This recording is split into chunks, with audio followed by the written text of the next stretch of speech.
Bien, pues deseo compartir con mis queridos usuarios el tema de la justicia por la fe. Y miren, pues hay un gran problema conocido como el gran dilema humano.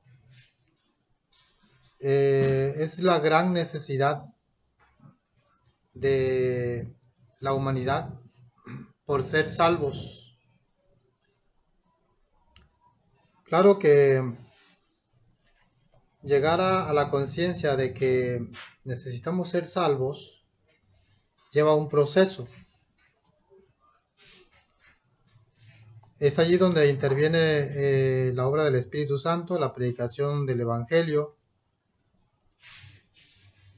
para que se pueda experimentar esa necesidad de salvación.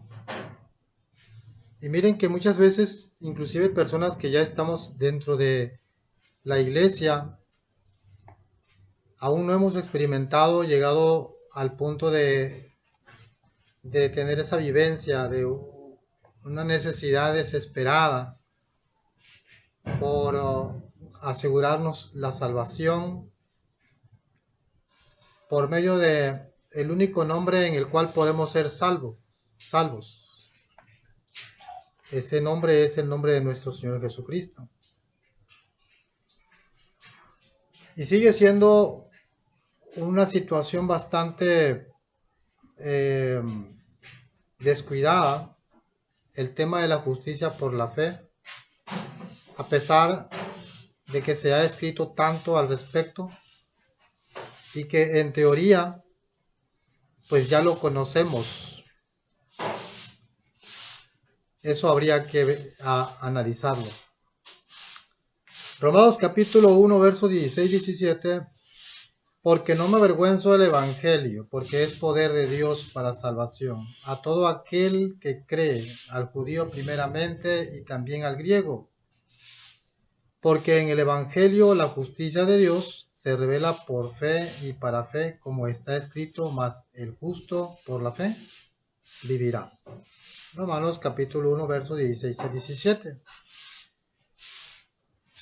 El libro de Romanos contiene una presentación clara y sistemática del plan de salvación. Para Lutero, este libro contenía el evangelio más puro y creía que bien valdría la pena memorizarlo. El apóstol Pablo, con calma, con profundidad, expone el plan de Dios para resolver el problema de la gran necesidad humana. En este libro de Romanos se expone la gran solución de Dios para resolver la gran necesidad humana. Recordemos que el apóstol Pablo había sido discípulo del gran maestro Gamaliel, según Hechos capítulo 22, verso 3. Entonces Pablo, con gran sentido didáctico, presenta en una cápsula en los versículos 16 y 17 del primer capítulo de Romanos, nos presenta el tema que va a exponer en los capítulos siguientes. En una forma o de otra, lo que San Pablo anuncia en estos dos versículos incluye todo lo que va a desarrollar en el resto de la epístola. Bueno, pues entonces en este capítulo de hoy vamos a analizar esa cápsula de Romanos capítulo 1 versos 16 y 17. Veremos qué elementos esenciales del Evangelio están concentrados allí. No es el propósito que en estos momentos desarrollemos las ideas que están contenidas en esa cápsula, versos 16 y 17 del capítulo primero de Romanos. Pues eso podríamos estudiarlo con más detalle en posteriores estudios. Solamente lo esbozaremos con el propósito de tener en mente una idea de conjunto, un bosquejo de lo que trata el estudio del libro de Romanos, y comienza con la exposición de su tesis. Noten ustedes, él primero dice, no me avergüenzo del Evangelio. Lo hace en forma negativa diciendo, no me avergüenzo, porque de esta manera resalta lo opuesto, es decir, lo que el apóstol Pablo quiere decir en verdad es que se siente orgulloso del Evangelio. Él está diciendo, yo estoy orgulloso del Evangelio. Este es un recurso que se encuentra con frecuencia en la Escritura. Ejemplo, cuando Pablo y Bernabé regresaron del primer viaje misionero, se encontraron en Antioquía con algunos hermanos de Judea, con quienes tuvieron una discusión y contienda no pequeña. Hechos capítulo 15, verso 2. Es decir que si la discusión era no pequeña, en otras palabras quiere decir que fue una gran discusión, una discusión grandísima. Tan grande que fue necesario que se reuniera el concilio en Jerusalén para resolver el entredicho. Y de esta manera Pablo resalta ahora su entusiasmo con el Evangelio. Cuando recordamos el contexto histórico y las circunstancias en las cuales San Pablo escribió, su actitud positiva y entusiasta frente al Evangelio se hace aún más digna de ser notada. El contexto histórico, las circunstancias en las cuales el apóstol Pablo escribió este libro, hace que sea más digna de ser notada este entusiasmo, esta actitud positiva del apóstol Pablo hacia el Evangelio. No me avergüenzo del Evangelio, dice él. San Pablo había escrito a los Corintios las siguientes palabras en 1 Corintios capítulo 1, verso 18, 23 al 25. Porque la palabra de la cruz es locura a los que se pierden, pero a los que se salvan, esto es, a nosotros, es poder de Dios.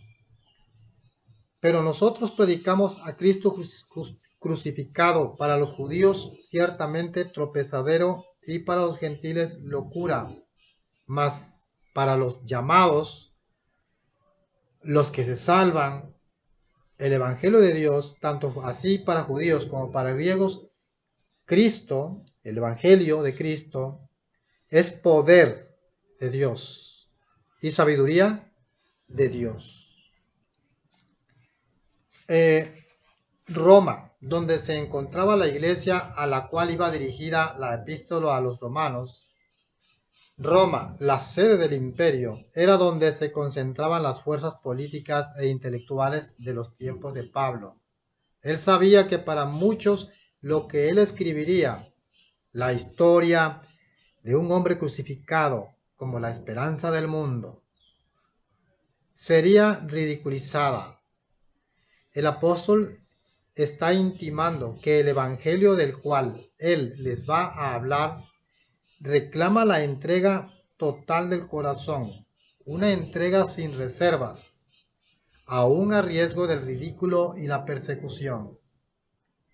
En el versículo 1, él ya se había identificado como un esclavo, como alguien que estaba en completa sujeción a su amo. Él se presenta en el capítulo 1, verso 1 de Romanos, Pablo, siervo de Jesucristo. Entonces, él se presenta como alguien que estaba en completa sujeción a su amo, ligado con cuerdas que solo la muerte podía romper. El Evangelio había hecho tal impacto en su propia vida que él se sentía orgulloso de ser un esclavo voluntariamente entregado a su nuevo amo. San Pablo no tan solo decía, no me avergüenzo del Evangelio, no lo decía únicamente en palabras, lo que convencía era precisamente su vida misma, su vida de sujeción a ese Evangelio. Él era un ejemplo de lo que es en verdad creer en el poder de ese Evangelio. ¿por qué, por qué es que Pablo no se avergüenza del Evangelio? Porque el Evangelio consistía en predicar que un hombre crucificado era la esperanza del mundo. Él decía que él no se avergonzaba del Evangelio porque era poder de Dios. La palabra que usa aquí es dunamis, de donde proviene nuestra palabra dinamita. En un mundo donde abundaban ideas y corrientes filosóficas, allá en Roma, donde los intelectuales en ninguna otra cosa se interesaban sino en decir o en oír algo nuevo. Hechos capítulo 17, 21. Allí donde se deleitaban en discutir conceptos a nivel intelectual solamente, el apóstol advierte que el Evangelio es algo diferente. No es una mera teoría, no es una idea, es un concepto filosófico. O sea, no es un concepto filosófico para debatir entre sabios. No es un adorno, no es una historia curiosa. Es poder de Dios, el poder mismo, y es poder de Dios. Y siendo que Dios es todopoderoso, entonces el Evangelio tiene todo el poder que requiere para lograr su objetivo, que es salvar. No es solo una posibilidad de que pueda salvar, es una garantía de que sí puede salvar. En el versículo 1 ya había anticipado que el Evangelio es de Dios. No es invención o creación humana. Su origen es Dios y tiene el respaldo del mismísimo poder divino. El poder de Dios para salvación. Este es el objetivo del Evangelio, la salvación. No importa cuán grande sea la necesidad humana, no importa cuán grande sea el rescate. La salvación no está en duda por falta de recursos, siendo que la salvación está en las manos de Dios. La palabra salvación es clave en la epístola. Positivamente, la palabra salvación significa que el Evangelio ofrece al hombre vida eterna. Y negativamente, la palabra salvación nos indica que somos salvos del pecado. Pues el pecado es lo que ha destituido al hombre de la gloria de Dios. Entonces el Evangelio viene a destruir las obras del diablo, las obras del pecado, y viene a poner al alcance de las manos la honra, la gloria y la inmortalidad por el Evangelio a todo aquel que cree. Entonces, la palabra salvación, que es clave en la epístola, incluye liberación de la culpa del pecado otorgada a los que son justificados. Incluye liberación del poder del pecado experimentada por aquellos que están siendo santificados. Y también incluye liberación de la presencia del pecado que gozarán los que sean glorificados en su venida. La salvación es además para todo aquel que cree. El Evangelio es una provisión para todos, pero es efectivo solamente para el que cree. No se trata de una amnistía general, incondicional, una especie de salvación universal. No, es para el que lo acepta. No hay discriminación ni limitación. Es para todo aquel que cree, para toda nación, tribu, lengua y pueblo. Para el griego, para el judío primeramente, dice San Pablo, y después para el griego. Así que la salvación, este método de salvación es único. Es único porque es solamente por fe. Fe en la provisión de Dios, en lo que Dios proveyó. aquí no entran en juego los méritos humanos. No es por obra. Este plan de salvación abarca a todos y es atemporal, es para todos los tiempos. Los judíos en la antigua dispensación también se salvaban por fe. En los tiempos del Antiguo Testamento los judíos también se salvaban por fe.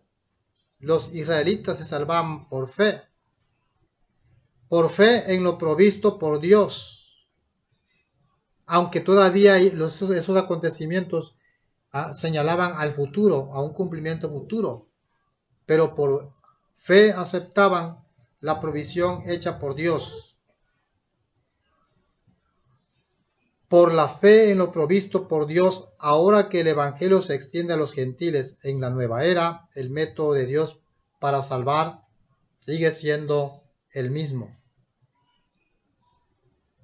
En el Evangelio, además, dice el apóstol Pablo, se revela la justicia de Dios. Anders Nygren, conocido teólogo contemporáneo, asevera que la expresión la justicia de Dios encierra el verdadero pensamiento fundamental de la epístola a los romanos. Esta expresión tuvo una importancia central en la experiencia de Lutero. La justicia de Dios encierra el verdadero pensamiento fundamental de la epístola a los romanos. Esta expresión tuvo una importancia central en la experiencia de Lutero. Esta expresión, la justicia de Dios, era el único concepto que se interponía en su entendimiento del Evangelio. Cuando Lutero entendió que la expresión la justicia de Dios no se refería aquí a como uno de los atributos de Dios que consiste en castigar al pecador, sino más bien a la forma en que Dios justifica al impío, a cómo Dios acepta al hombre pecaminoso y lo salva. Dice él, Lutero, que cuando él entendió que la justicia de Dios, la expresión la justicia de Dios, no se refería al atributo de Dios que le permite castigar al pecador, sino más bien a la forma como Dios salvaba al pecador, justificaba al impío. Entonces él sintió que amaneció en su alma y le pareció entrar por las puertas abiertas al paraíso. En él se revela la justicia de Dios. Se refiere a la justicia de Dios en contraposición a la justicia humana. Esa justicia humana que el hombre intenta lograr por medio de sus acciones al obedecer la ley. Es en este terreno donde se bifurcan los caminos, donde se diferencia el verdadero evangelio de toda falsificación. Pablo conocía muy bien ambos sistemas de salvación. Antes de ser cristiano, su gran preocupación de Pablo había sido la justicia por la ley. Sí, había sido tratar de alcanzar la justicia mediante la obediencia a la ley. Esa había sido su preocupación, pero a partir de su experiencia en camino a Damasco, había entendido la futilidad de todos sus esfuerzos. Captó en su encuentro con Jesús que el Evangelio es poder de Dios para salvación de todo aquel que cree. Por su propia experiencia le permitía contrastar los dos sistemas y su gran esperanza llegó a ser hallado en él, no teniendo mi propia justicia, que es por la ley, sino la que es por la fe de Cristo. La justicia que es de Dios por la fe. Filipenses capítulo 3, verso 9. Esa era la gran esperanza del apóstol Pablo. Ser hallado en la justicia que es de Dios por la fe.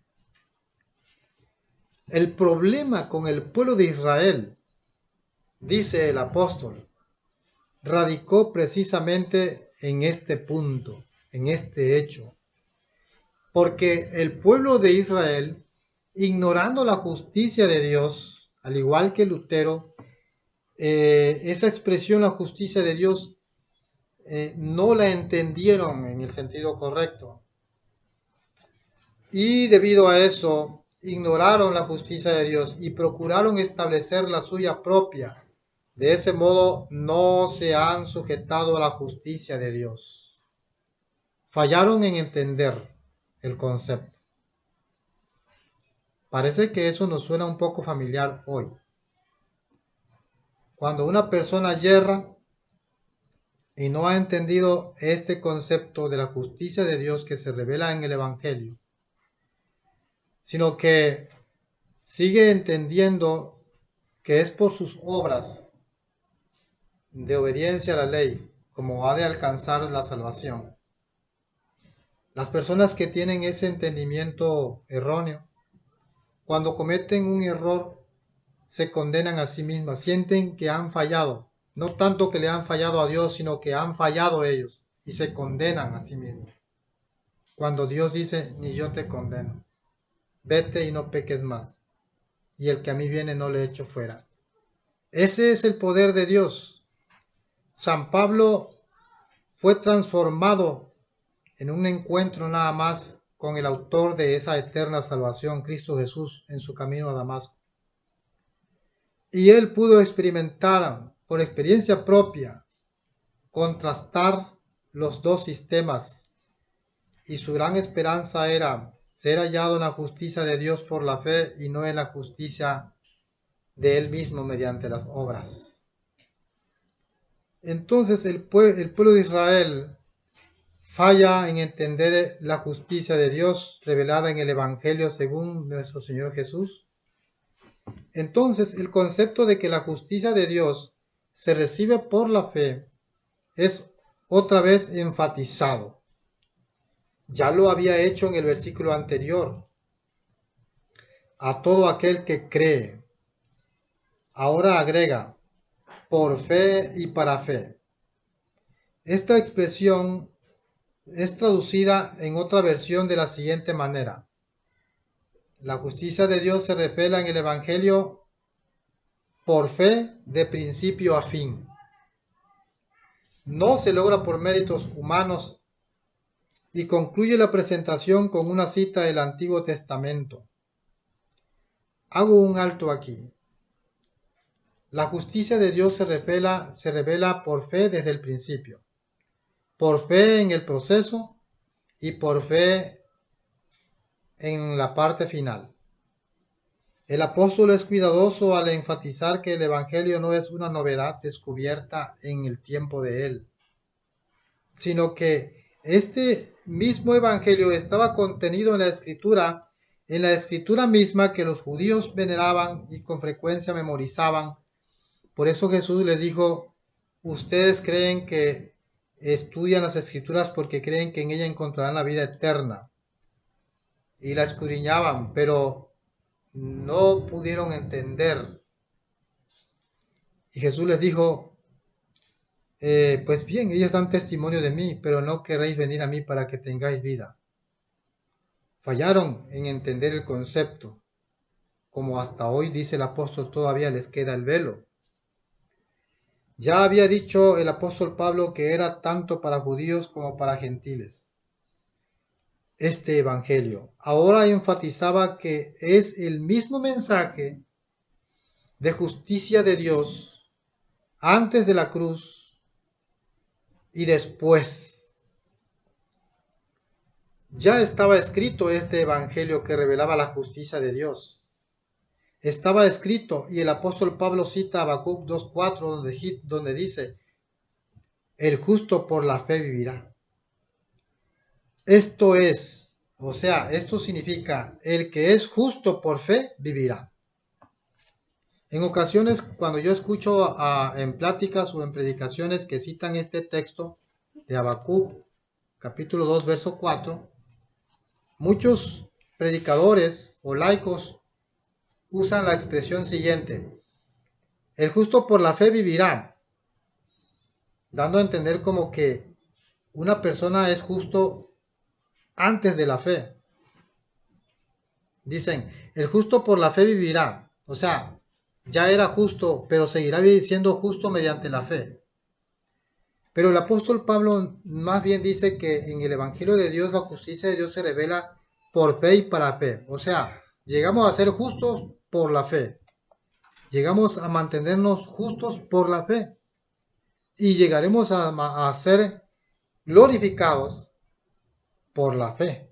En ningún punto somos justos antes de la fe.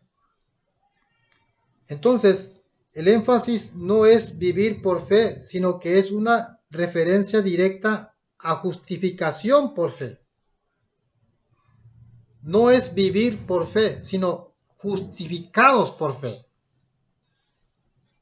¿Sí? Porque también la expresión el justo por la fe vivirá, no se trata de vivir. Eso es secundario. Lo primero es ser justificados por la fe. El que es justo mediante la fe, resultado, vivirá. Lo primero es justificación, no por obras humanas, sino por la fe.